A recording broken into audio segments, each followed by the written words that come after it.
Hello, everyone, and welcome to the Faith Library podcast. This is Aaron, and we want to say thank you so much for subscribing to our channel and also following us on Facebook. And as you can see, no, we have a different kind of setting. We have now going with StreamYard, which is a very good tool in podcasting and at the same time, no, doing video podcasting. And I just want to thank all of you for your support in Faith Library by liking us on Facebook, by subscribing to our channel. We are increasing by numbers day by day, week by week. And also, we want to thank you for sharing also our content from every Monday, Wednesday, and Friday with our excerpts, hymns, and verses that we wanted to give you to start the day right with the Lord, knowing His promises and His word, and to the people that we have been inspiring us ever since in our faith. And also, coming soon, we will have clips from Coffee and Theology that we had a webinar a couple of months ago. We will upload that every Tuesday and Thursday at 9 a.m. So please stay tuned for that. For tonight, I guess you've seen the episode or the trailer that we gave, which is responding to social issues, and our guests will be Kyle Lucido and Pastor John. But before that, I just want to introduce our co-host for this evening, which is Gerard. And welcome, Gerard. Hello, thank you, Aaron, for having me here, and it's really great to be here with you guys and co-hosting this podcast for today. So, ayun. Yan. So, Gerard, before now we get into our speakers, baka our listeners Mm. wanted to know who is Gerard, what do you do, and ano yung mga ministries mo. So ako si Gerard, and I'm one of the pastors in Christ the Victorious King Church, and also I have this NGO called the Kapitbahay International. We do a lot of community work, community development work in different urban poor areas here in the Philippines. So, and of course, student ako ng Messiah College, uh, Intercultural Studies. Kinukuha ko. Ayun. So, Yan. yeah. Yeah, bro. Yeah. Also, Gerard, we had a project, but only lasted for 2 Fridays, I think, Yeah. TGIF Oh, sa Faith Library. Yeah. It only lasted for 2 weeks. And hopefully, magawa din namin in the oh, future every mabalikan yun. Friday. Oh, Yan. yeah. Babalik din yon real soon. And we would thank God again that we came back ayan, on a Friday. Right, right. Ayan. So, yeah, welcome Gerard. And hope na makasama ka din namin with our next roundtable episodes. If you're available, it would be great to have you on the show. Ayan. So, guys, you know that this is the first installment of our roundtable discussion. And now you can see our guests for tonight. Ayan. So, our guest for tonight is Kyle Lucido and Pastor John Pessebre. And it's such an honor to be with you guys. Thank you so much for being with us in the show. But before we get into the questions, no, maybe you can introduce yourselves. Let's start with Pastor John Pesebre. Pastor John, welcome to the show.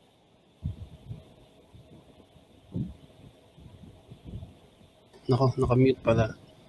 Thank you Okay na, for Pastor. inviting me. It's also an honor to be here. I'm John Pesebre. I'm the chapter director ng Ratio Christi Campus Apologetics Alliance sa UP Diliman, and also involved din ako sa Burke Institute, a registered na group ng goal namin is to promote conservatism sa mga students, most especially sa UP, kung saan naka-base yung aming ministry. So yun lang siguro. Yeah, Pastor John has been a blessing, no, in all of us here, and also sa mga students mo in Ratio Christi. We will send you the link also sa mga gustong makasama sa Ratio Christi. We can send the link there. You can like in their page, sa Ratio Christi UP Diliman. And at the same time, may mga minention din ni Gerard as sa Kapitbahay International. And you can follow them, and like them, and support at the same time. And then next, no, is Kyle Lucido. Yan.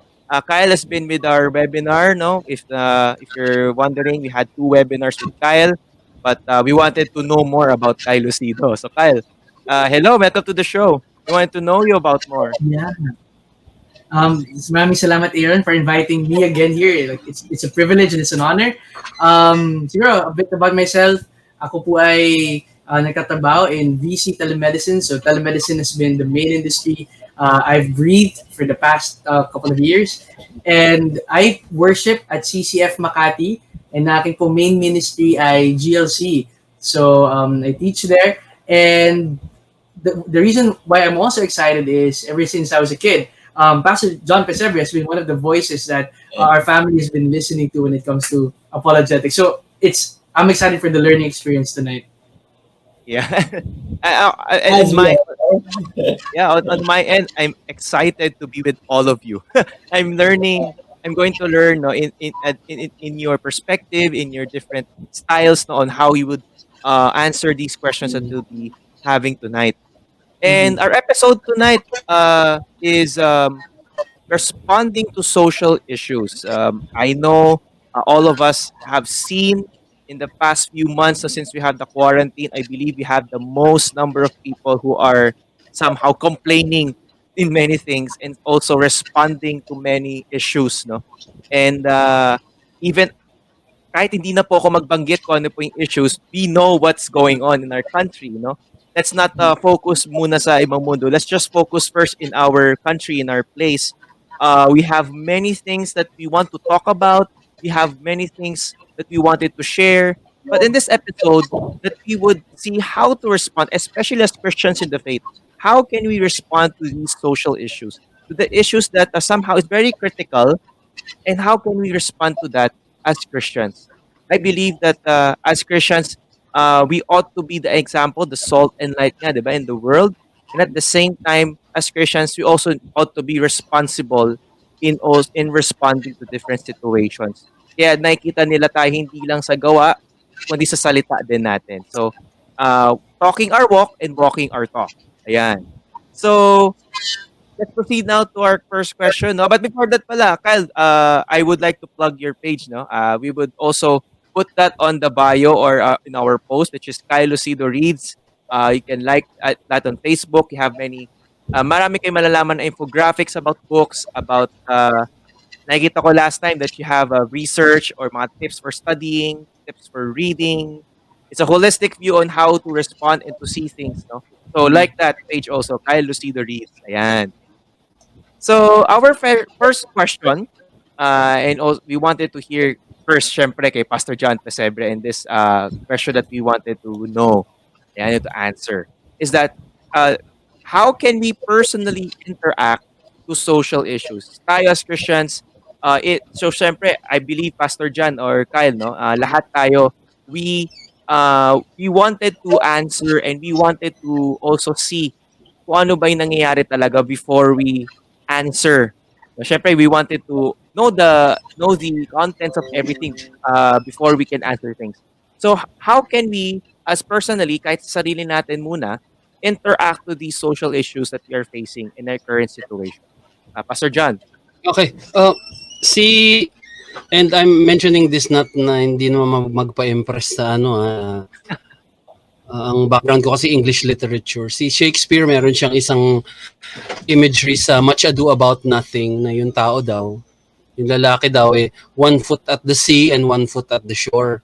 So gustong sabihin na meron siyang dalawang area na pinagpaplantan ng kanyang feet.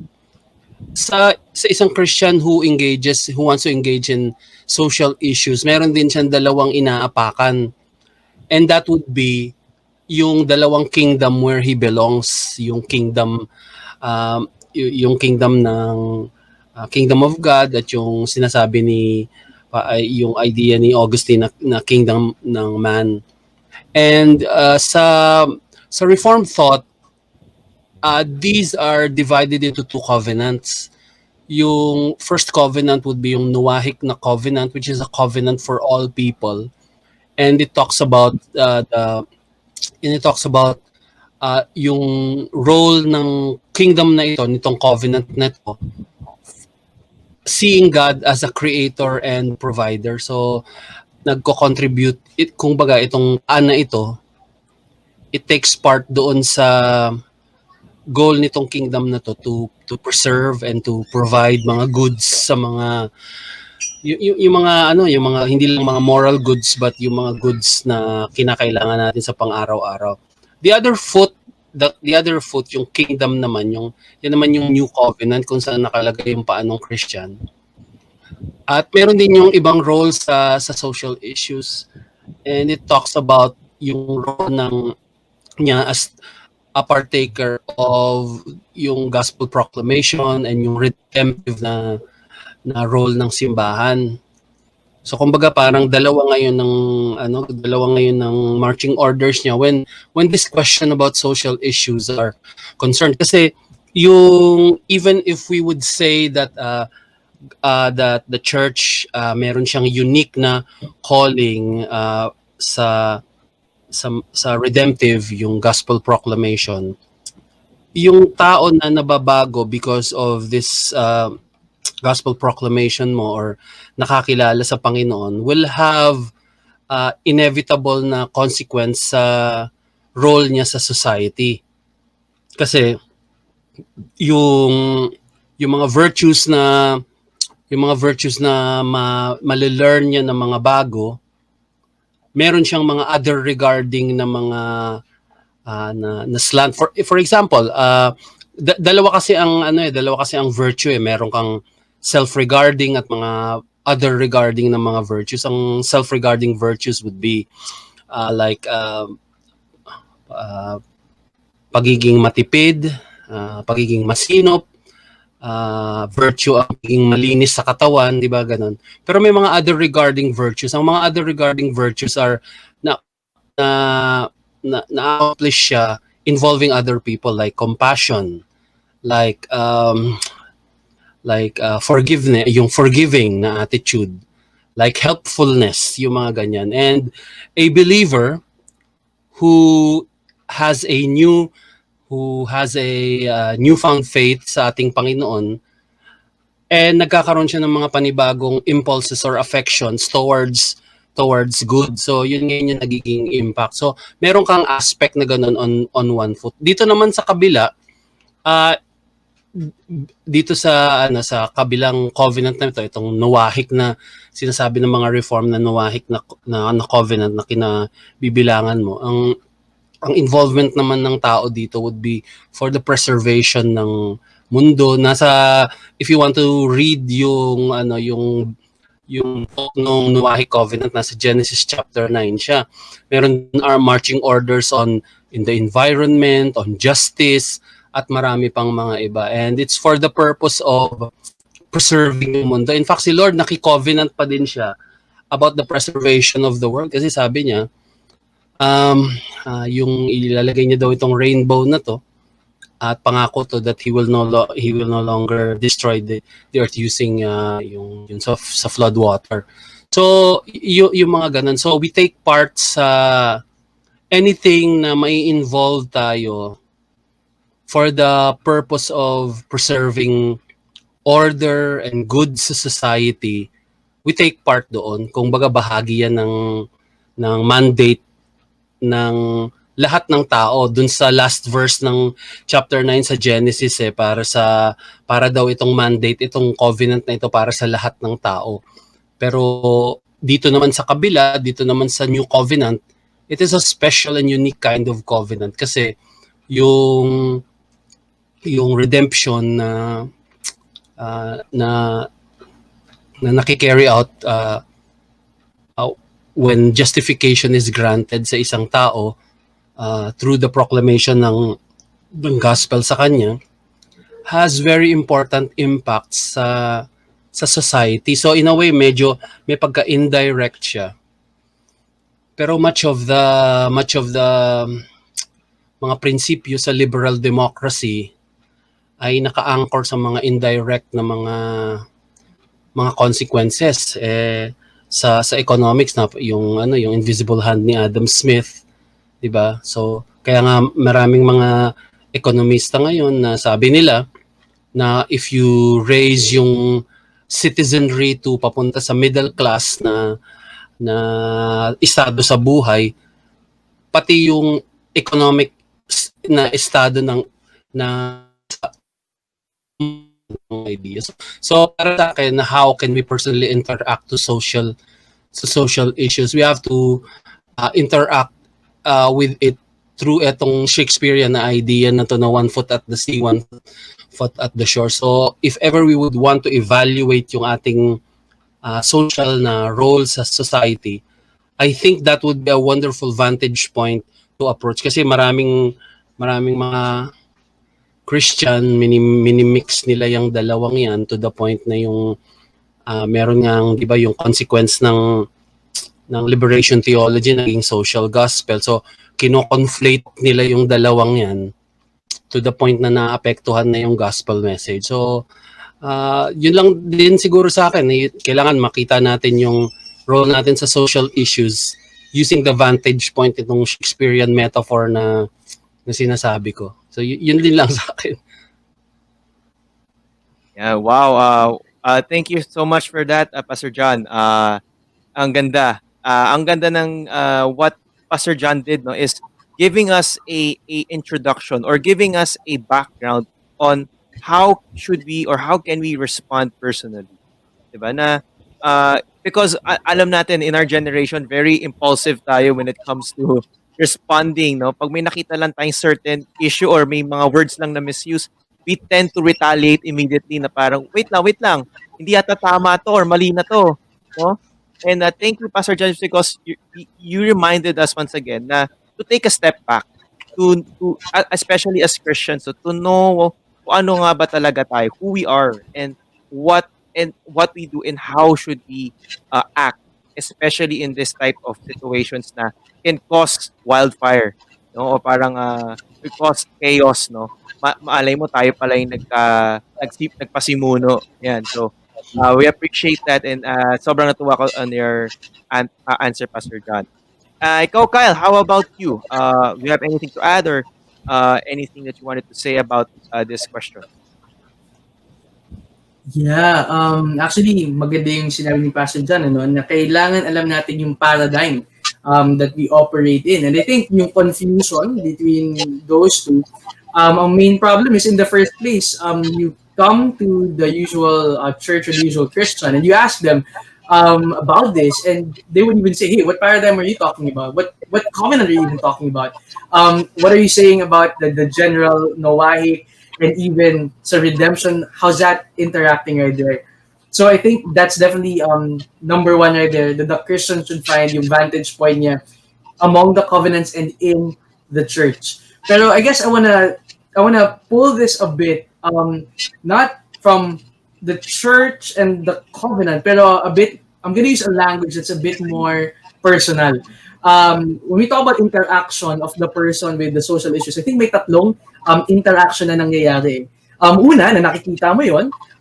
Ikalawa is that you express your reaction, yung mga salobin mo about it. But then the third would be if it would come where it is translated into action. And napaka-rare na makakita ka na natatranslate into action. Madalas, andun lang sa second na interaction, yung you just express. That's why, I don't know about you, Aaron or Gerard, pero you look at your timelines and nakikita mo, kada ganap, there's always a rant, an angry post, and you're gonna be shocked, no? Minsan, this is a Christian, and then the language of the expression is not honorable, not respectful, and in no way would be how they would probably talk to someone in church. So, I guess ako, if you're to ask me, ano yung way that Christians should interact with social issues, magandang kunin natin yung example ni Habakkuk. Now, for those who are acquainted with Habakkuk, that's awesome. But for those who aren't, don't worry, I'm gonna give a quick overview. Si Habakkuk, isa po siyang prophet towards the end of the kingdom of Israel, at least yung bago mag-Babylonian exile. And this was a different prophecy literature. Bakit? Kasi most prophets would have a message from God given to the people, but Habakkuk is a prophet speaking to God. And ang reklamo niya is dalawa. Yung bayan daw ng Israel, sila ay hindi na naniniwala sa Torah. They're not living according to it. The ordinary citizen is living in sin. the justice, the courts, the leaders are not in alignment with it. And so what's happening is sin extravaganza. And that's Israel. But then, nakita din natin sa book that there's another nation God will send to punish Israel. And lalong lumaki yung problema ni Habakkuk.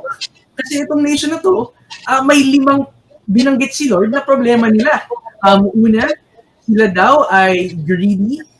These are people who would be out to get financial gain. Second, regardless of what they need to do, whether the means is good or bad.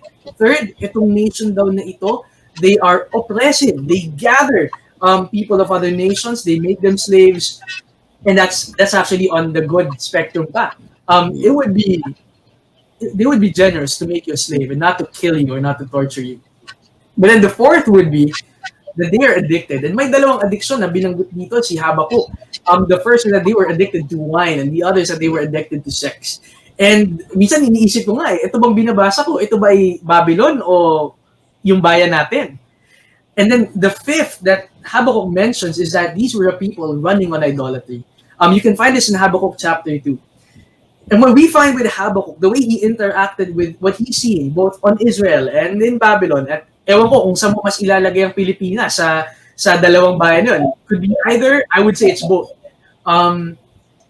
But what Habakkuk does is that he lays down his heart before God. He brings his complaints, if you will, before the throne of him who hears and him who can act. And what he says is that I'm a watchman expecting God to bring forth his answer about these things and to see him bring redemption, not just in Israel, but even to the world. And so, kung sakali that I would say, how can Christians personally interact to social issues? The first is, yes, by all means, let's have our eyes open. Makita natin yung mga problema ng bayan. But when it comes to our expression, hindi immediately si Twitter, si Facebook ang ating puntahan. No, the first thing would always be to go to God in prayer. Otherwise, what sets us apart from the Gentile nation around us, about those without God in their life? And the third would be, yung immediate action for us would be prayer. Intercede for the nation. Let us be the one standing in the gap. And between you, telling God, asking God for the nation to act on our behalf and ranting about your pet peeve na politician, I think this one has more impact right there. And the second is, yung sabi ni Pastor John kanina, makilahok tayo kung may opportunity to do good. Like for example, Brother Gerard is very noteworthy, Pastor na, he's already shepherding a congregation. At the same time, he's involved in Kapitbahay right there. And of course, if you're working in a company that may be for profit, that's not going to be anything bad. Kasi your taxes go somewhere, it does. So the mere fact that we're paying taxes, right? That's already part of the action. So I think isang sasabihin ko is, first, have a Godward reaction towards things. And third is, have a Godward response to these things. And that's basically pay your taxes, pray for the government, and put your hands to whatever use you can. Thank you, Kyle, for that answer. Yeah, grabe, ang ganda, no? Na-balance out lahat ng answer in this question. Ikaw, Gerard, ano yung thoughts mo? Ganda, Ganda, no? I would like to react to Kyle's answer kasi totoo, and actually very, very tawag dito, nakikita talaga natin sa social media na I think it's very tempting talaga to react in anger pagdating sa when we talk about justice, parang meron kasi siyang false promise of a quick fix, na parang pagkagalit ka, talagang ipopost mo pag may nakita ka. And as Christians, kapag din nabanggit ni Pastor John na if yung Christians meron kalakip na mga virtues na we follow, and ganda na sabi ni Kyle na we should react in a godly manner, whenever we are we encounter things like this, na we see the problem, we react in a Christian way pa rin. Para kasi parang yun nga, yung ngayon nakikita ko na nade-demonize yung opposition na ideas, ano. So, it's very common. So, ayun, totoo yun. Ang Yeah. ganda ng mga Yeah, Kyle. guests natin today. Yeah, Gerard, totoo yun. Well, sa mga listeners natin, no, if you have any insight or if you wanna comment also kung ano yung natutunan nyo so far with our conversation with Pastor John and kay Kyle and with Gerard and even myself, please do comment that in our premiere video below. And we would love to see your answers and your insights. Maybe si Kyle, scroll down nyo, si Pastor John, maka-reply sa inyo kung if you have any questions regarding what they said. Yan. But ang ganda ng sinabi ni Pastor John, no, and to get the foundation of all, and then si Kyle, somehow, siya yung nag-present sa natin na application. So how can we now apply this in our faith? And ang ganda din nakita ko kay Pastor John and kay Kyle because they did not give us only concepts but also a dose of reality na it is true. No, hindi siya yung parang terms na you just read it and then it's done. But it's part of reality. What they've said is happening in reality, no? Hindi siya yung concepts that you get it from a book and then you just say it for the sake of just to answer a question. But it is nangyayari talaga. And marami ako din, dami ko na nakikita. Sometimes you get tired of responding, you get tired of encouraging people.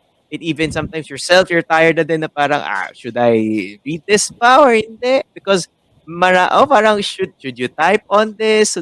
Should I need to convince you upon this? No, so nakapagminsan, but I believe what Kyle and Pastor John would say is that should focus our eyes and identity on Jesus Christ before we get into anything or anything else.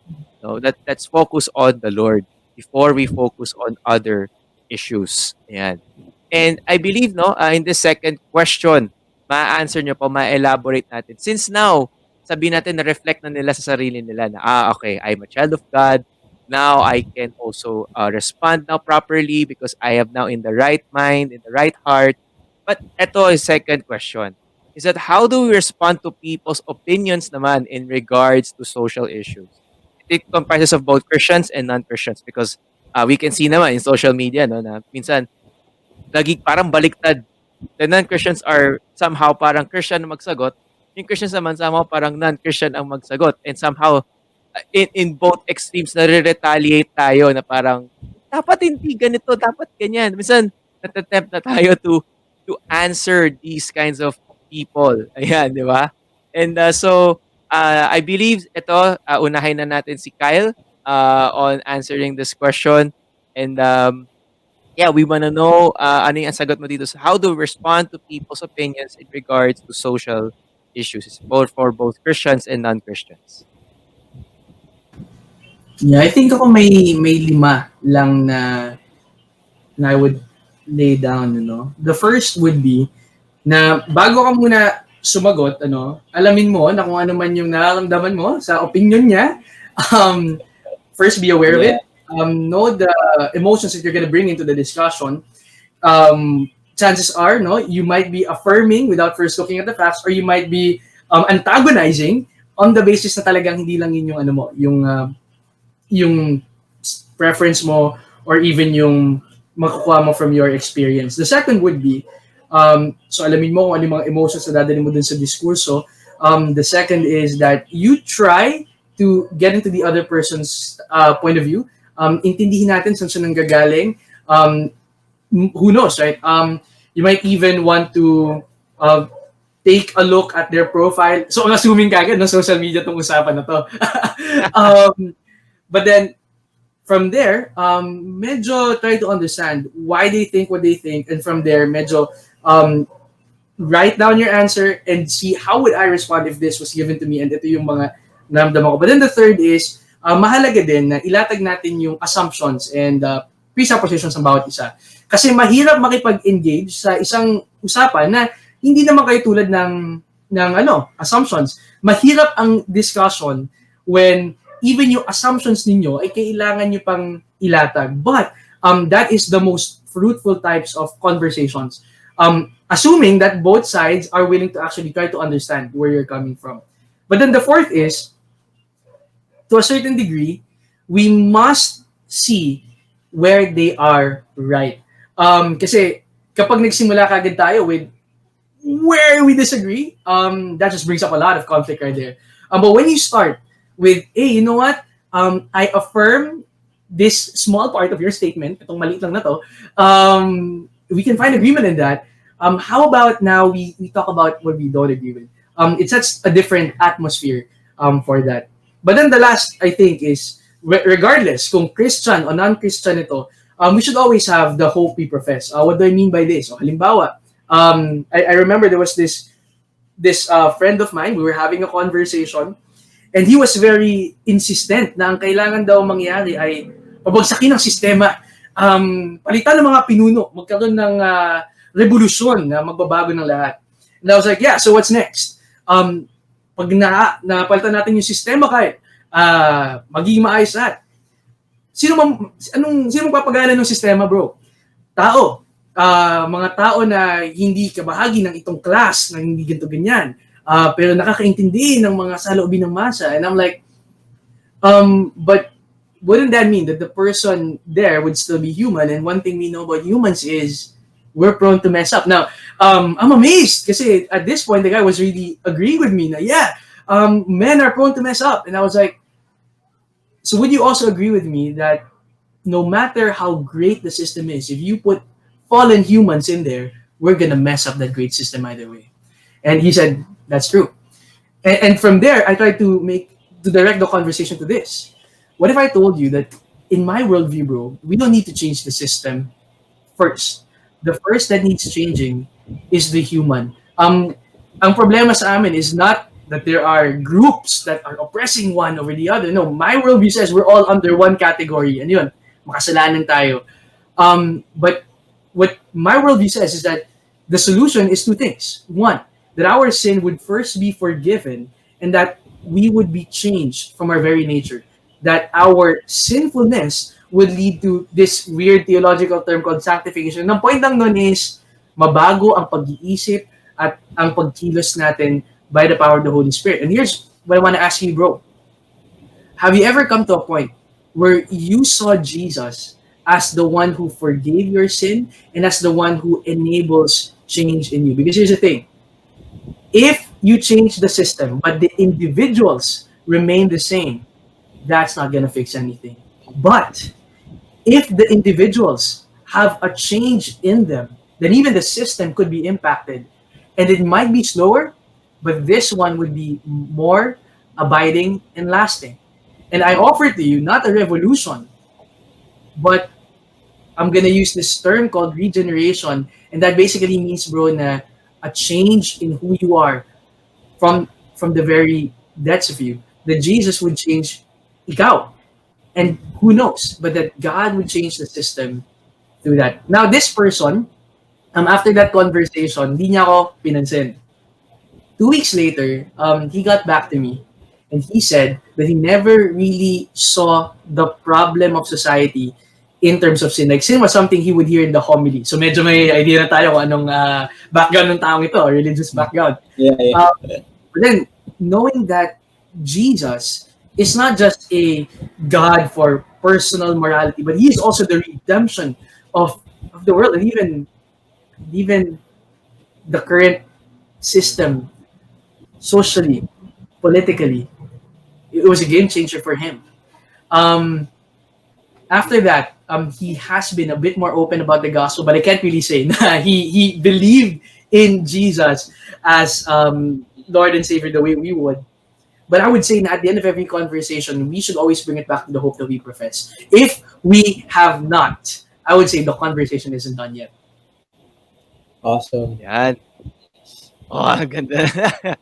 Ang Yes, ganda. actually, Aaron, if I may, talagang totoo yung Yeah, sure. sinasabi ni Kyle, no, with regards to, like, we are all under nga sin and we have nothing to boast sa ating And yun nga na kahit anong system pa, kahit gano'n ka-perfect yung system na ilatag natin, if it's led by people or if it's used by people who are broken, the broken, could be a perfect system, but with broken parts, it would still would still fail, ano? So we are all just relying on one hope. Yeah. So, Ang ganda so on yeah. how ako nagustuhan ko with Kyle said that yung flow ng conversation, no? I think Mm, isa sa mga kailangan take into consideration is our conversations. We mm, may get we may have the right idea, we have the right point, and we have the main point. Pero if we communicate it in a wrong way, magmumukha mm, tayong mali. Yan yeah. yung yan yung malaking error diyan sa atin as Christians. Kasi maraming Mm, Christians, we hold on to this truth, but sometimes we don't hold it responsibly. Parang burara tayo na parang, sige, parang kumbaga you're just letting someone eat etong chunk of mm, food, bahala ka na, lunukin mo na, bahala ka na sa buhay mo. Which is not a godly, type thing to do. No? parang graceless, I no? admire what Kyle, parang graceless eh. When Uh, you do that, no? Ang ganda ng ginawa ni Cal because he knew what's going on muna, the situation that he's in, and the situation of that he's talking to, and then present niya over and over. I also nagusto kay Cal, he gave the person the chance to answer the questions. Na parang he's letting him parang, sige, sabihin mo lang kung ano gusto mong sabihin. And then, listening. sa huli, yeah, listening. Yeah, right. Ang laking bagay din yan. And what Kyle said gave a solution. Yun yung maganda sa huli. Parang nagbigay siya ng solution na ito yung worldview natin. Yan. So, ang ganda. I really admire what Kyle did in his conversation with the example that he shared and also the answer, no, that he gave. And also, Gerard, thank you for giving that your point. Parang ang ganda talaga ang ganda to dwell upon these things. Mm. Ayan. So, Pastor John, ikaw, how do we respond to social issues? How do we respond to people's opinions in regards to social issues, both Christians and non-Christians? What's your take, Pastor John?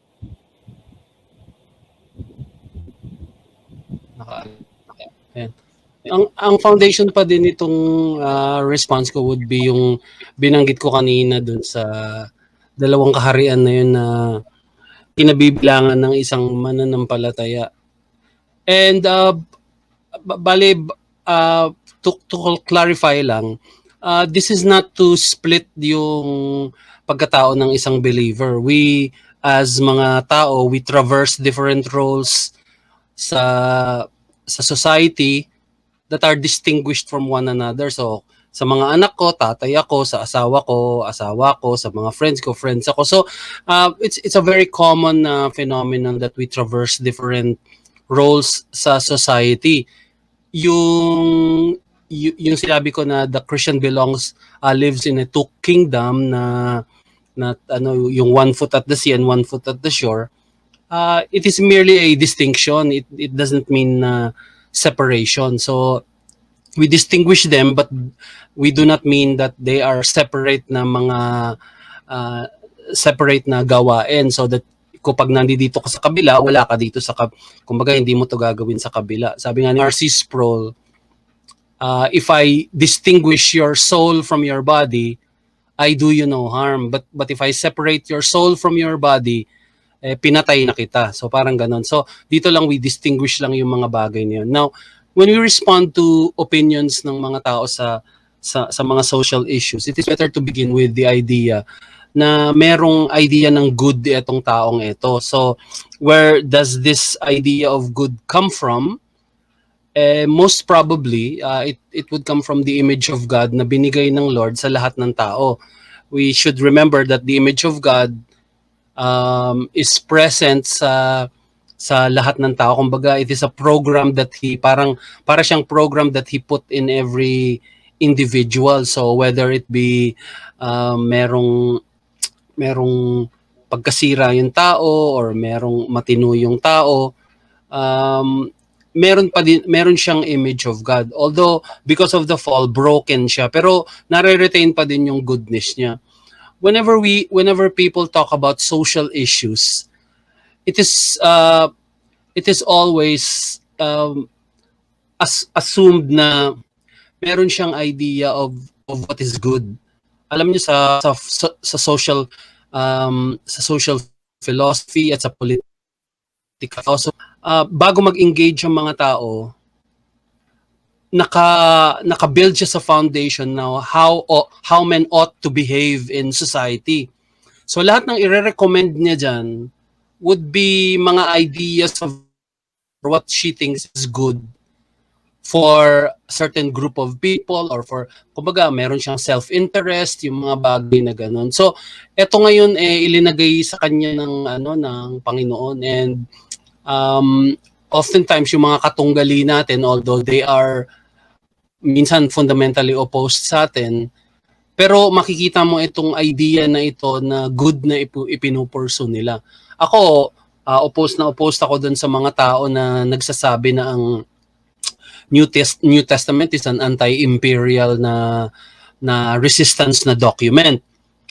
They use that so that magbigay ng warrant sa ginagawa nila ngayon ng anti-resistance din nila sa empire. Now, you could see some good points dito. Lagi yan naka-build sa foundation ng how men ought to behave in a society. So, kumbaga, meron kang assumption na ganun that they have certain goods na gustong maipakuha. Meron ako ngayong isang binabasa na libro ng pamagat How to Overdo Democracy. At ang proposal niya na ang pinaka-height ng role ng democracy is to secure and to preserve goods for the citizenry. Diba? So, isi-secure niya yun para sa kanya, ang parang gold standard na role ng demokrasya. Mag-secure ng mga goods, mag-provide nitong mga goods na ito. And I think yung goods of, pag sinabing goods, ito yung mga bagay na natatanggap ng mga tao para may pagpatuloy yung buhay niya, di ba? Yung goods ng kunyari mga pagkain, yung mga ganung mga bagay, yung justice, yung order na ganyan na nakapaloob din naman sa Noahic na covenant. And I think that would be a fair assumption to give to dun sa mga kausap mo. However, given na meron kang pagtalim sa mga good because ikaw, ako, lahat na nag-i-engage sa mga political discussion, meron tayong mga idea, mga ethical na mga ideas, 'di ba, how men ought to behave. However, ito ngayon ng reality sa tingin ko sa mga social issue discussions is that the very strength of democracy to entertain different views has also become weakness. Bakit kamo? Kasi etong mga views na to na kapag nag-clash sila would result in disappointments. What I mean by that is ganito. Dalawang kandidato pagbobotohan natin.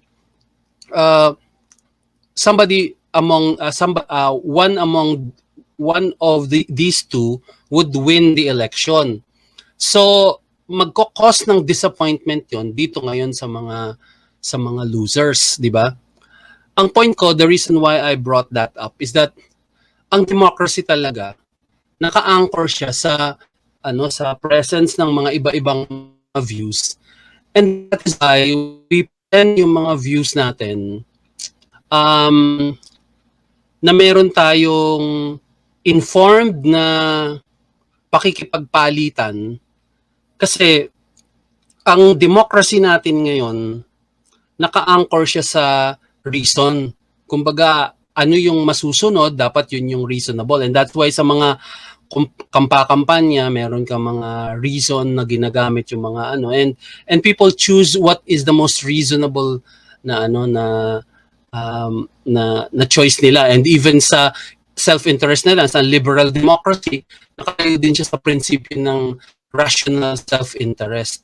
Pero yung self-interest mo na yan, yung rational self-interest mo na yan, hindi na ini-ensure niyan na masusunod yan sa democracy, kasi meron diyang ata. So ang point ko lang dito is that when we respond sa mga social issues, it is best to present yung mga cases natin on a reasonable na format, reasonable na kalakaran. Ngayon, hindi natin ini-expect na itong reasonable na presentation natin na ito would be siya yung masusunod na ano, kasi naka-anchor ang democracy sa you might call it medyo may pagka-nihilistic or pessimistic sa mga disappointment. So whenever we engage sa mga social issues na ganito, i-expect natin yun, pero kailangan makapag-present tayo ng case natin ng maayos. Okay? Now, shortly na lang, ito na lang ano. Now, how would you, yun yung response ng isang, dito sa kingdom, itong kingdom na to, yung sinasabi ko na universal na idea na, kasi lahat ng tao binigyan, you don't have to be a Christian, kumbaga linagyan ng Lord ng natural law, yung mundo and even yung moral law na accessible sa mga tao, so that si Thomas Aquinas has I think sevenfold na mga areas where natural law, and one of them is yung about the goods. Ang tawag niya doon mga basic goods na sinisecure nitong natural law na to na pag nadi-discover ng mga so I'm talking about itong kingdom na to na nandito na kinabibilangan natin, where meron tayong commonality with non-believers, kumbaga halo-halo dyan lahat ng religion, may pluralism dito sa kingdom na to na tinutukoy ko na isa. Now, paano naman ngayon, how would you respond sa mga social issues as a person na nagbibilong dito sa kingdom of God na ano yung redemptive ng Panginoon? And so I think meron din dapat ability yung believer to not cash all ang kanyang hopes dito sa kabilang kingdom na to. Ang role niya dito sa redemptive kingdom na ito ng simbahan is to utilize all the means na meron siya, so that yung tao na makakausap niya makaka-experience ng katulad ng binabanggit ni Kyle na merong transition from putting hope sa seculum, sabi ni Augustine, yung seculum, yung world na to ng secular, at mapunta siya dito sa intention nitong ecclesial, yung ecclesium na sinasabi ni ecclesium yata yung sinasabi ni Augustine. So meron kang yung engagement mo sa kanila would be hindi siya nawawalan ng transition papunta dun sa redemptive. So that's why it's very important for believers to engage yung matter ng mga mundo, ng social issues, if only for the ang purpose nun is to steward yung mga goods na gustong ma-secure, like pagpe-preserve ng justice, ng order sa society, yung human rights, yung mga ganung mga bagay. Nagpa-participate siya doon through that. Pero medyo meron siyang kinakapaloob na disappointments. Now, that disappointments is consistently all throughout dito sa secular world na to. Dito kasi sa kingdom ng Lord na ito, na dito sa kabila, dito sa simbahan, dito sa redemptive. Ang kingdom na to is not of this world, na mga pilgrims lang tayo. And yung hope na ipo-provide ng unique na ministry nitong kingdom na to is a hope that will never fade. So meron ka palaging obligasyon din doon. So I hope na yung mga engagement natin sa society does not make it appear na ang hope natin nakalagay dito sa kabila. Na kumbaga parang you sound like yung hope mo is naka-anchor na dito sa secular na world na to. So hindi ganoon. Kaya nga sa Philippians 1:27 sabi ni Apostol Pablo, conduct yourselves in a manner worthy of the gospel of Christ. So Yes, magaling ka sa mga how men ought to behave sa society, pero expect mo na kokontrahin ka dyan. And sometimes your ideas would not materialize. And you'd have to siguro respect yung kabila kasi meron din naman silang intention for the goods to be secured sa society. Pero hindi doon naka-anchor yung hope mo. Ang hope mo for yung hope mo ay hindi naka-anchor sa ideology but sa eschatology nitong kabilang to. So our ideologies have are judged ng Ecclesiastes na vapors or meaningless, meaning na pag nawala ang mundo, wala na din yan. Pero etong nandito sa kabila, yung pinang-minister mo, like yung pag-share ng ebanghelyo, it is, they are goods that would last. So I hope na maintindihan lang natin yung distinction na yon para ano. So I don't know if that makes sense, pero sige, itapon ko na sa inyo pabalik. Haba, sorry, nahaba. Napakaganda po. Okay lang, no problem. Napakaganda po.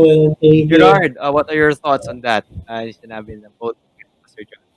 Yeah, grabe, it's a lot to take in. Ang daming magandang sinabi. Well, syempre nag-resonate talaga sa akin yung last na we put our hopes talaga dun sa may eternal dun sa kingdom ni God. Kasi although we try our best to engage culture, engage society, but madidisappoint ka di ba?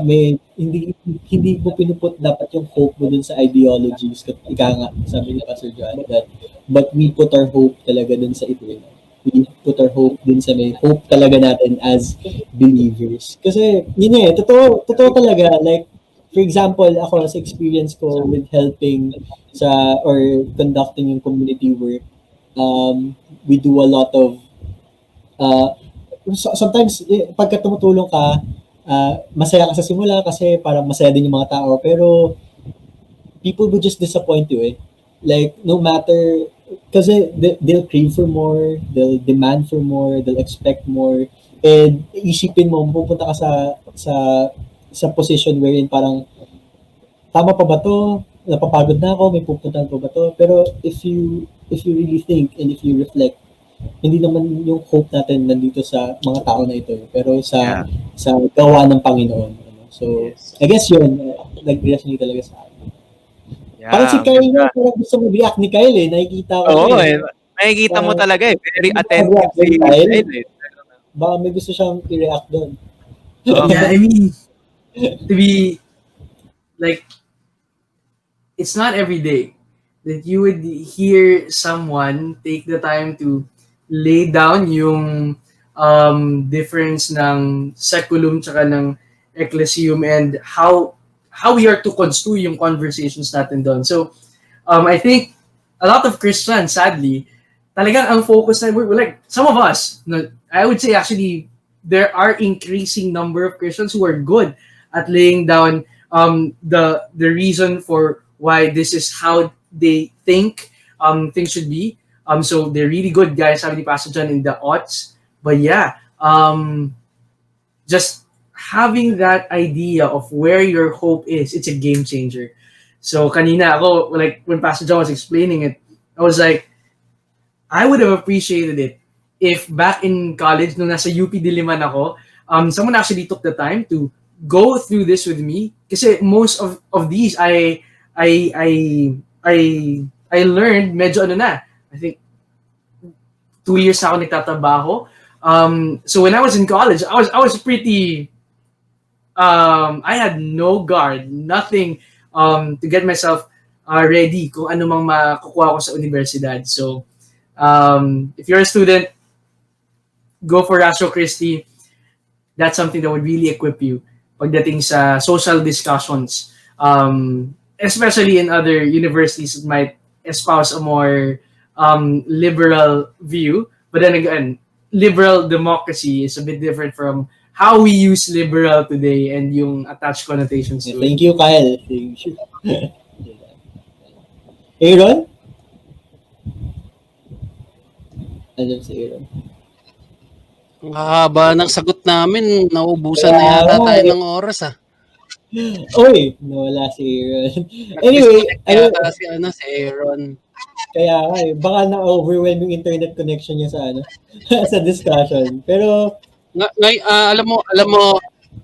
Alam mo sir, kapag ang attitude natin sa mga ideas would be hindi siya pwedeng ma-challenge.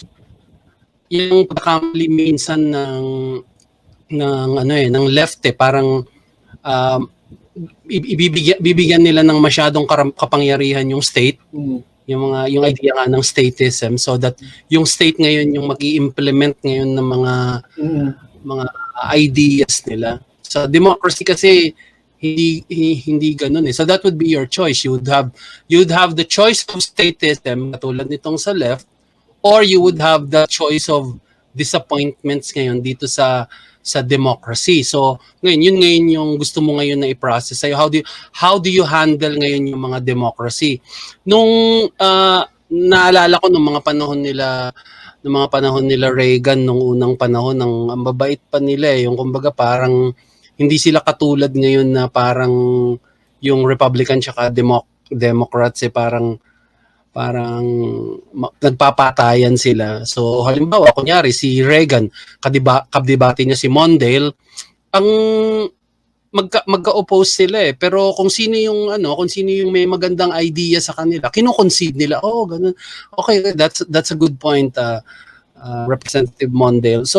So parang ganun ngayon yung idea. So i-handle mo ngayon, how are you going to handle the disappointment of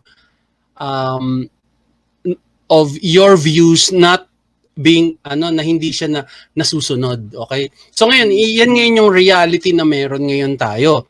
So ang masaklap nito, if yung idea na nasusunod is obviously detrimental talaga to the securing of the goods ng society, nagkakagulo yung ganon. So even if ganon, dito naman sa kabilang kingdom ng ating Panginoon, meron tayo ditong eschatology na ang pag-asa natin wala dito sa mundong ito. And that's why we secure yung unique na role and function ng simbahan na inassign din naman ng Lord. Merong marching orders si Lord dito sa Noahic na covenant eh. Meron din siyang marching orders dito sa New Covenant. And ang value nitong New Covenant nito is that etong New Covenant na to, meron tong susi sa kaharian ng Diyos.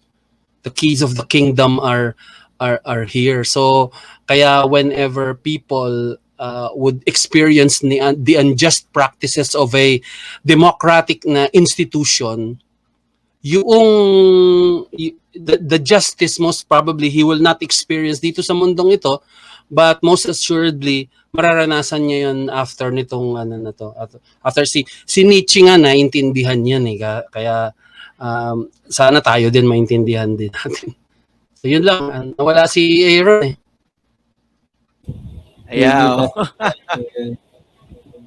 Yeah. Thank you, Pastor John. Kyle, baka since I've been lost track for a while, no. Maybe you can share again or some of it your thoughts earlier of what Pastor John said. That we got cut from a portion. Well, I basically just shared how I would have hoped that someone actually took the time to walk me through yung ganoon. Kasi, I mean, when it comes to how we should relate in terms of the seculum, the ecclesium, kasi I basically had none of that back when I was in college. So, yun lang naman. Pero dahil binuksan na ni Pastor John yung discussion, may habol lang ako. I think one way that we ought to be medyo hindi ko na alam I couldn't look for any other term na ma-advertise tayo is not how we agree with people sharing the same opinion, but how we treat those with a dissenting opinion. If we are able to treat them in a manner that is gracious and loving, and saying that, hey, you know what, I'm hoping that things turn out well for this society, but if it doesn't and it's your way that's met, it's fine. I have a different society, I have a different city, and I look forward to that. So, yeah, I just want to say that was awesome. Galing, ang galing. Oh, I'm I'm speechless on your both of your answers, no, in answering this because sometimes I fallen in I've been a victim of responding irresponsibly to some issues or to some actions, no, and such a humbling experience dahil I'm with Pastor John and Kyle and Gerard at the same time, no, not only to remind the listeners but to remind me as well of who I am and what I need Mm. to look forward or ano ba yung dapat kong gawin as a Christian or dapat kong asikasuhin at dapat kong prioritize and dapat kong sabihin. The things that are important, the things that will last. And yun nga, maganda yung sinabi, Pastor John. I would always remember yung quote ni C.S. Lewis. No? I've not really, yung last part na that I was made for another world. I believe na ang galing. Ang galing ng how harmonious that the answer has been. Ayan. So guys, if you are listening to our podcast, we do enjoy if you wanted to share your insights or your comments, and we would love to answer that or after the show, after premiere, or maybe during, no, if maybe Kyle and Pastor John or Gerard will answer it. Ayan, para sa atin. But before we answer or before we proceed, no, Gerard, third question natin. Mm. We wanted to encourage everyone to like us on Facebook. It is Faith Library and subscribe to our channel which is Faith Library PH. Bago lang. Yan. So I think, ayan, lumabas na siya. Internet is really not in favor of us. Ayan, so, yan. Like us on Facebook and subscribe to our YouTube channel which is Faith Library PH. We will upload our videos. On YouTube, we are updating it and also in our Spotify and Apple Podcasts. So stay tuned for that. Update namin yan real soon. Yeah. Yan. So Gerard din, no, diba? Like them and subscribe. Yan. And makita na din, Gerard and I actually did an online conference last July, if I'm not mistaken, which is Unity in Christ. Yes, kami ni Gerard, we uploaded it. The discourse between Joshua Gurango and Reverend James Briner too. It's a must-watch. And we will upload also the other sessions that they did during that online conference. Ayan. Yeah, thank you for supporting us and also support Kapitbahay International. If you have the chance to like them on Facebook. Also, see Kyle Lucido Reads. If you have the chance to also scan his Facebook page, click like on that. Kyle Lucido Reads. He has many tips for you. And of course, kay Pastor John sa Rasho Christi of the UP Diliman. Like them on Facebook. We will give you the link in our description panel. Ayan, so that you can see and won't miss their roundabouts. Well, I guess also if you're interested to conversations like this, you could message us and we could include you sa Berk, no? Pastor John, ano sa tingin nyo? Open naman yung Berk di ba? To new members. Open yan. So, ayun, Aaron? I think, yeah. Yeah. Thank you so much, Gerard, for also reminding us, no, yung Berk. I really, marami din ako nakikitang insights and also learnings from that as well. Ayan. Let's proceed to our third question. Yeah. Sige. Meron dito special request si Kyle. Ayan, since he's our guest, I wanna also give the floor kay Kyle on this question as well. I think it would relate siguro sa question number 3 then, I believe. Since you will be the one answering first, so you can ask Pastor John. So para yung flow that will be good for the two of you. Yan, di ba? Very strategic. Yeah. Actually, Yeah, so- Pastor John, forgive yeah. me, pero would it be all right if I try to bring the conversation a bit roundabout ng onti ho? So could you flash the question again, bro? I wanted to ask kung why not take the neo-Calvinist stance where all of life, all creation, under grace redeems nature. What do you see as the I'm not sure if I'm using the right word, but yung strength of having of asking what law governs which realm?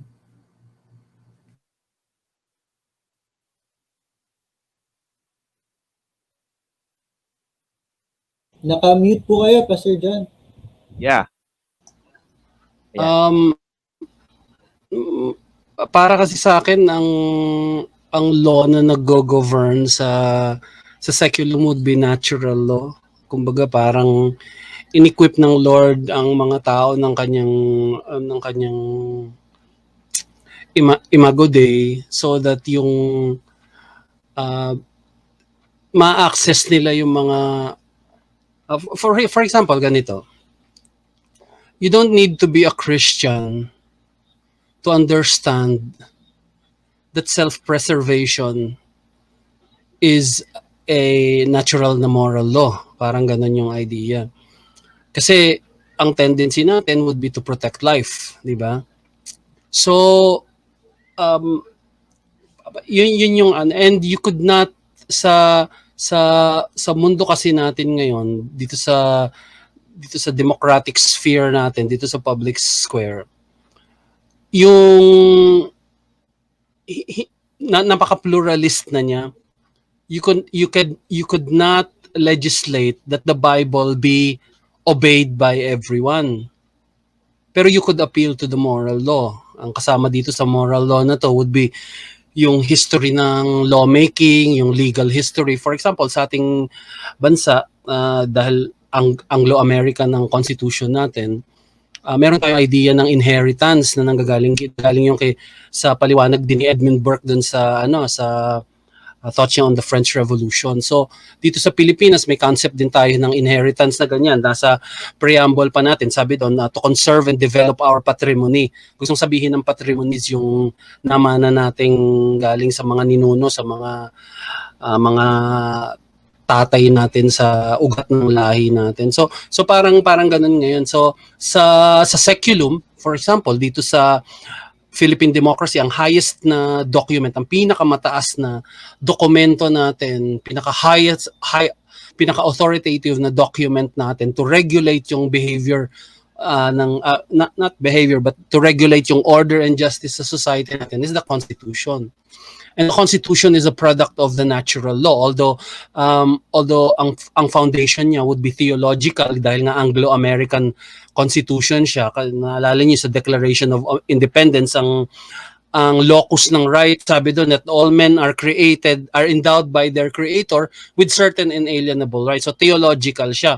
Pero that theological statement you could put in the natural law, di ba? Si Thomas Jefferson, when the early fathers ng America was asked to write yung declaration, hindi siya pumunta kay Rousseau dun sa kanyang social contract na idea, 'di ba? Na tayo lang ang gumawa ng ganun. Instead, gumawa siya ng theological na natural law.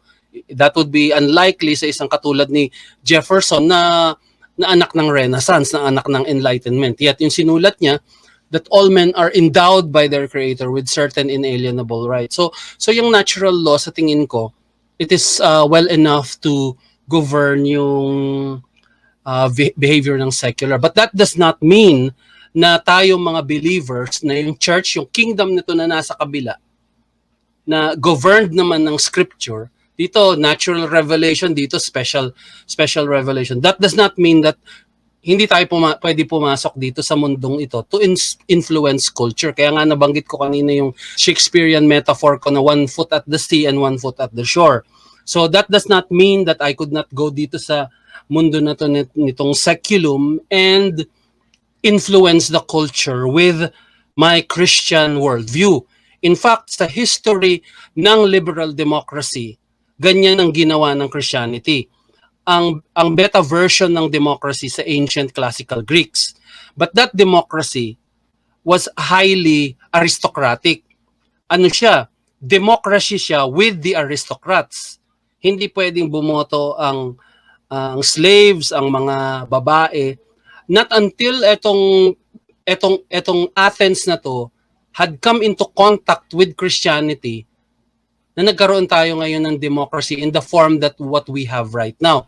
And that is why when you ask even mga atheist scholars kung saan nanggagaling ang idea natin ng self, ng individual, ng rights, ng dignity of the human life, sasabihin nila na hindi yan galing sa mga taga-Athens, kundi galing yan sa Jerusalem. So, parang ganun din lang yung point ko. I do not think na ang role, ang etong covenant na ito with Noah is a redemptive na covenant.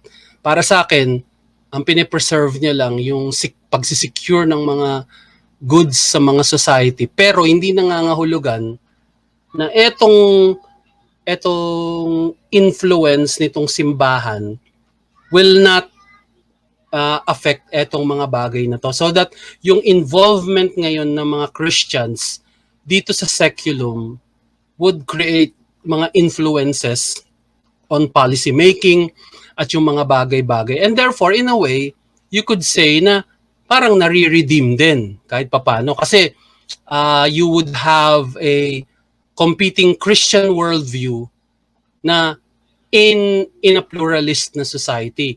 Hindi totoo yung hindi totoo yung sinasabi na as societies progress, it becomes more secular and more secular.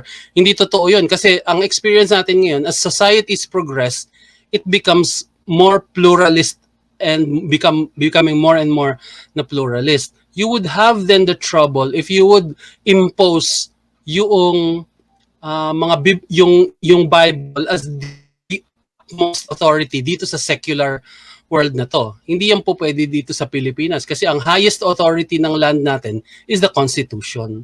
So, yun lang ang ang neo-Calvinist kasi redemptive transformationist ang view nila sa seculum. Sa tingin ko yun lang. We could have a conversation about that later on, pero para sa akin hindi. Sa tingin ko ang nag-govern na law dito sa seculum would be natural law. At yan din yung tinuro sa atin yung democracy natin ngayon is largely influenced ng thoughts ni Aquinas sa natural law. So, hindi lang. Ewan ko kung ano. I don't know if that makes sense.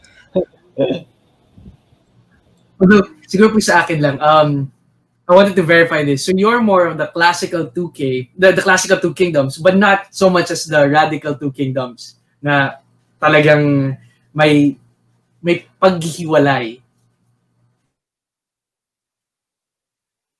Nakamute po ulit kayo. Sa classical kasi medyo may role pa din yung scripture sa governance. Ang radical 2K kasi nila Michael Horton tsaka nila Van Drunen, yung sa natural law din lang talaga. But I could be mistaken dito. Pero I have evaluated kasi yung ibang magana, and para sa akin medyo attractive sa akin yung yung two kingdom views nila Michael Horton tsaka nila Van Drunen kaysa doon sa classical two kingdom views nila ni Martin Luther. So yun lang yun lang, ewan ko. I don't know your thoughts about that, pero yun din lang. Yeah, pero thank you very much for that. I mean, kasi kanina while I was listening, I was just trying to construe which was near, but I think for me, now that that's been said, although I think yun yung sagot sa number 3 eh. The moment kasi na the moment that we've delineated yun, we get to see to the degree that we can intervene. Yan kasing peace and harmony na yan, Kyle. Mga goods yan na sinesecure ng seculum sa lahat ng tao. That's not just a call for the church eh. That's for everyone. Di ba? Peace and harmony. In fact, isa dun sa mga basic goods na binabanggit ni Aquinas would be yung parang ayaw mo mag-create ng offense sa ibang mga tao. So yan, I think that was number 6 sa kanyang lista. And that would be essentially the goods of peace and harmony. Parang ganon.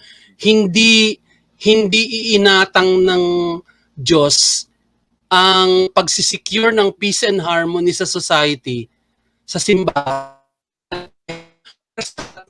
yan. Pero however, I think what many people many Christians would want to have happen is that yung mga Christians sana yung nakakaintindi even more ng peace and harmony.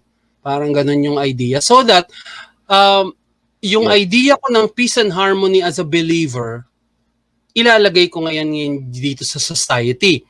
And ang idea ko ng peace and harmony would be to solve yung alienation ng mga tao, ng Diyos sa tao, ng tao sa tao, yung ganyang mga bagay. And that's why resolve ko yung alienation na yan by telling them about the Christian worldview, kung saan makikita mo si Apostol Pablo would talk about peace and harmony sa alienation ng tao sa government sa Romans chapter 13, di ba?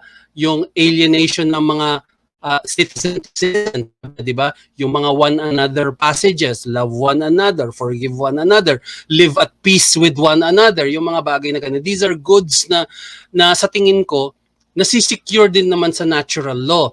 Pero Christians would have a better understanding of that, kaya tinatawag siya na ma-involve sa society.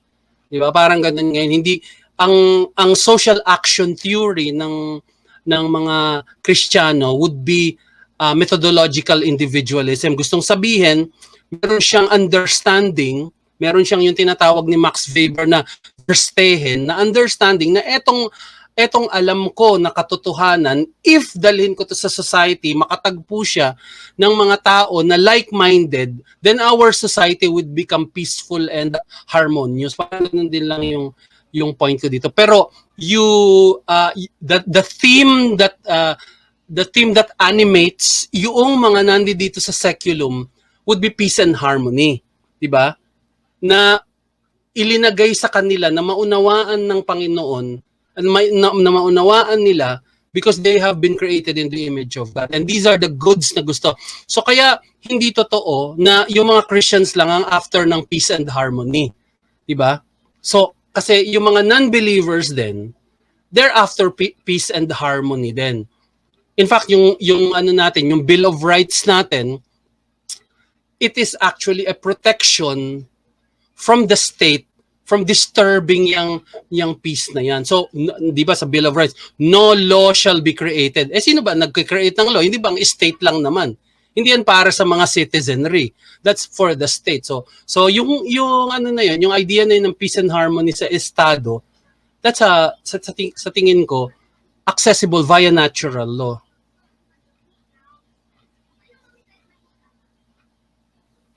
Wow. yun lang yung response ko yun. Wow. on how Pastor John would answer that question. Ayan. As a church, and Gerard, na-appreciate ko of what Pastor John said about this. Ikaw, Gerard.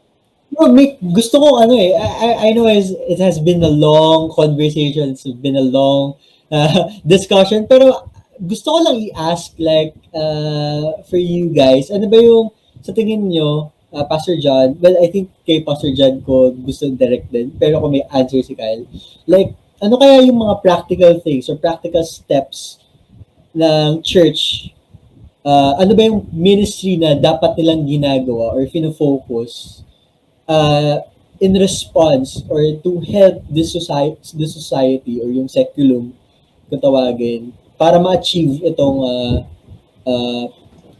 peace and harmony, I guess. So ano kayang klaseng paano ma-i-instill parang ganyan o ma-equip yung church? Ano po kayang I think you're asking for measures mga mga measures na pwede nating gawin. And sa tingin ko marami. Pero I think it all begins with the idea na yung sinasabi ni Jordan Peterson na kung gusto mong baguhin ang mundo, magsimula ka dun sa kamang hinigaan mo sa umaga. Okay? So that would be a very practical na response. Sa sa New Testament, and sa tingin, ewan ko, na-discuss namin ito ni Aaron last time eh. Sa New Testament, when you talk about practical, you are actually accessing yung idea sa New Testament ng praso, yung practice, 'di ba? And itong practice na to, makita mo sa Philippians 4:9 na whatever you heard, whatever you learned, and whatever you've seen in me, put them into practice. Sa tingin ko, what is actually very important na practical na solution, or practical na yung mga measures, yung mga exercises na yan, would be to put into practice yung mga prinsipyo na natututunan natin. So sa tingin ko, that's a very difficult question kasi it has the spectrum of society as ang purview mo yung entire. So it depends on the context kung saan ka magbabago, so kung saan ka mag-create ng mga practical na mga measures. So for example, let's say sa context ngayon ng environmental, 'di ba? So yun, yung mga ganun ng mga punto. So ano yung pwede mong gawin as a part ng seculum to contribute to the preservation of the goods ng environment, kasi yun ang lugar kung saan yung environment, yung mga goods ng mga vegetable, yung mga vegetation, agriculture, kung saan natin pinapatubo yung mga ano. So sa area ng seculum, we could make some measures doon, like segregation, yung mga ganung mga bagay, or planting ng mga agriculture sa backyard natin. So these are the measures that you could contribute sa seculum. So marami sa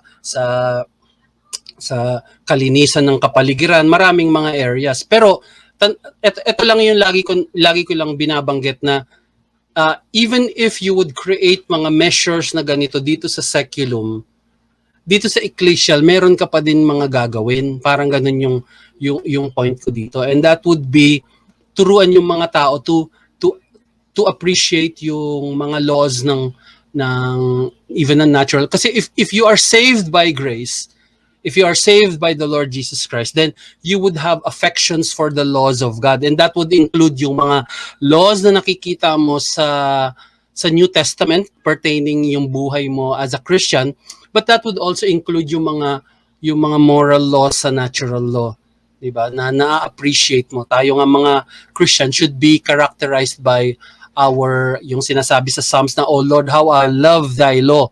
'Di ba? Yung ganung mga bagay. So para sa akin lang, let us continue to do measures dito sa seculum, pero dito sa simbahan, yung unique na marching order sa atin ng Panginoon to share the gospel, to proclaim, to edify, and to disciple, ipagpatuloy natin kasi yung tao na yon na madi-disciple, makakakilala sa Panginoon, he has mas animated yung pagsunod niya sa mga laws na mai-encounter niya.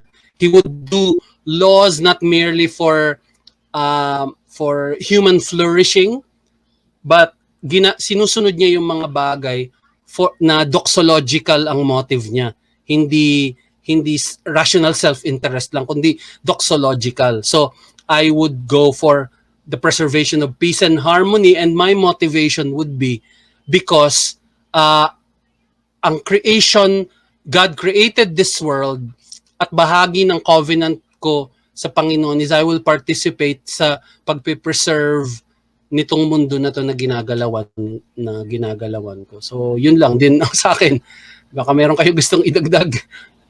Thank you, Pastor John, for that wonderful question. Answer pala yun. So I guess, Aaron. Yeah, I think freeze na yata si Kyle. Yeah, kaya nga eh. But thank you, Pastor John, for answering the question, on the third question, which is to respond. And I believe si Kyle as well would agree on that end, because kasi he asked Pastor John about the neo-Calvinist, and somehow I believe Kyle also answered that. Ayan, wala lang si Kyle. Ayan. But Kyle, Pastor John, and Gerard, I really wanted to have this time with you na sobrang tagal. But time is really catching up on us, and we have commitments also to Mm. do with our families, no. Um, Maging so 8:30 we na. would, yeah. So we would leave Pastor Jan siguro this last question. Then if Kyle can catch up, then it would be great Sige, also. iklian ko na lang. Yeah. Sige. So give me your closing statement then, Pastor Jan. So the question is, why our responses reflect our faith and testimony?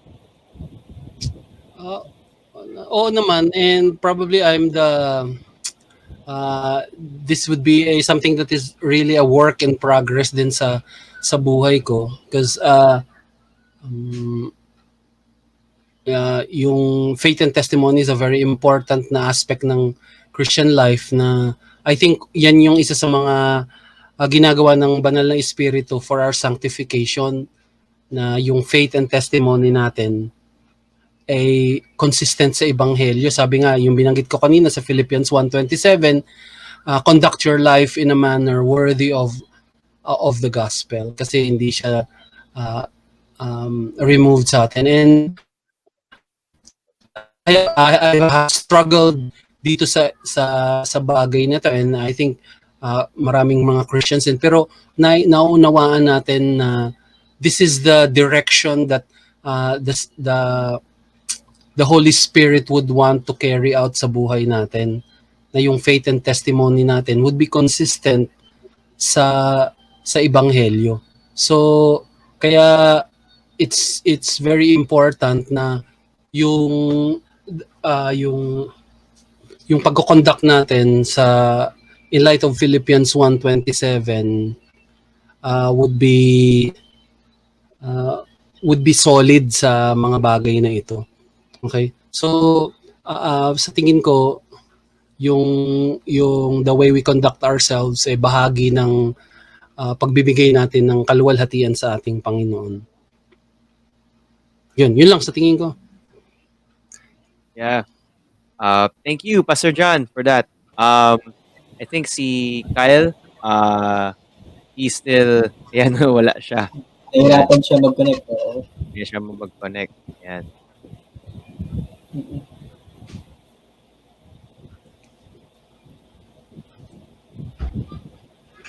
Ayan, hintayin ba natin si Kyle? Or should I...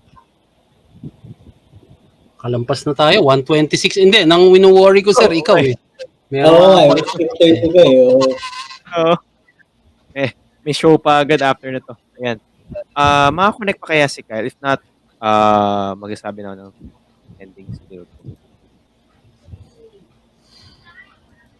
Actually, na-disconnect ako bigla. Hindi ko rin alam kung bakit.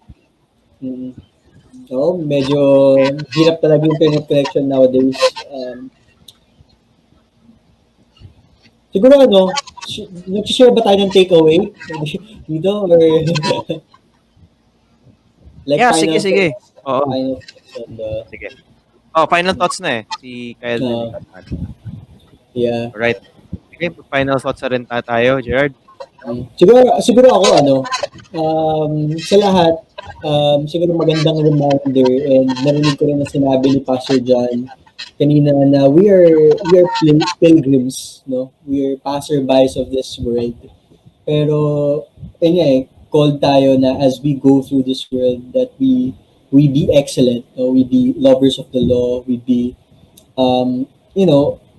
helping the culture to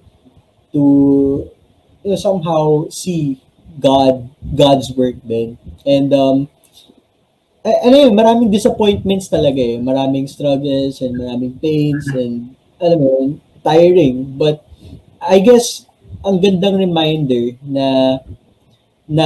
or magagandang reminder yung mga bagay na yun, na itong mundo na ito, hindi ito yung home natin. Na meron tayong ecclesiological or eschatological na to look forward to, na there's a kingdom na may hope tayo doon.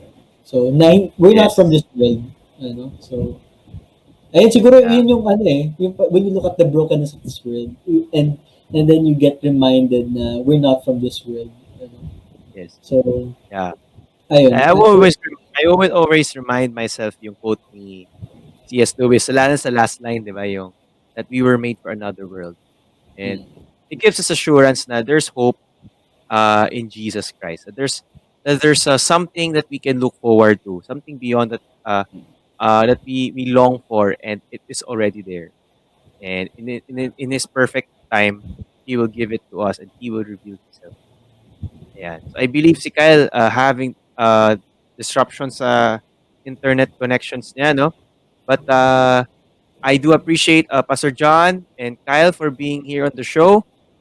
Thank you, Pastor John.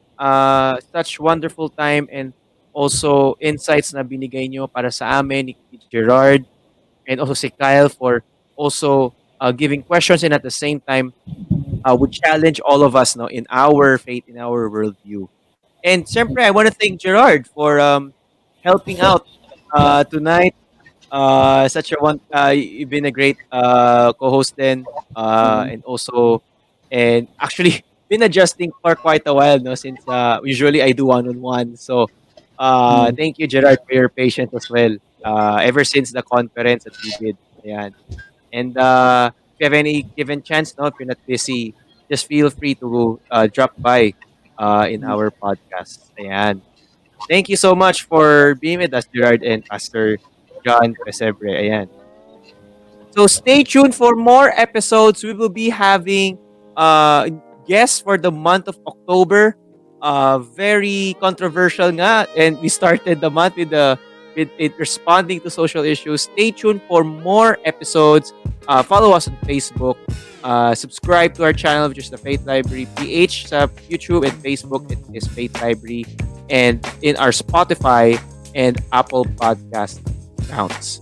And we will be having wonderful guests for the month of October, especially it's the Reformation month. So stay tuned for more advertisements, episodes, and even skits we will do for all of you. This is Aaron, and I want to say on behalf of Gerard, my co-host, si Kyle and Pastor John Pessebre, thank you so much. See you, and God bless.